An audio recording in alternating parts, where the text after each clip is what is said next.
Welcome to Sweet Life Beat Life. We hope this video helps. In this video, I will explain how to make honey mustard dressing. To begin, you will need just a few simple ingredients. The core components are typically 2 parts mustard to 1 part honey, creating a delightful balance of sweet and tangy.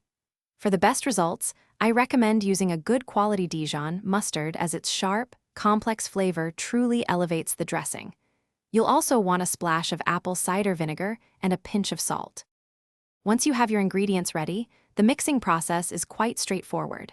Start by combining your mustard, honey, and vinegar in a bowl.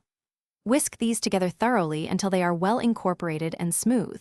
If you are adding oil for a creamier texture, drizzle it in slowly while continuously whisking. This helps to emulsify the dressing, preventing separation and ensuring a consistent, luscious texture throughout.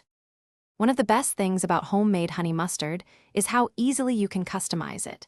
Feel free to adjust the honey and mustard ratios to make it sweeter or tangier. For a little warmth, try adding a 1/4 teaspoon of cayenne pepper or a pinch of paprika. If you prefer a creamier dressing, stir in 1 or 2 tablespoons of mayonnaise. A squeeze of fresh lemon juice can also brighten the flavors beautifully. Proper storage ensures your delicious honey mustard lasts longer. Transfer your freshly made dressing into an airtight container, such as a jar with a tight-fitting lid. When refrigerated, it will stay fresh and flavorful for up to 2 weeks, making it perfect for meal prepping.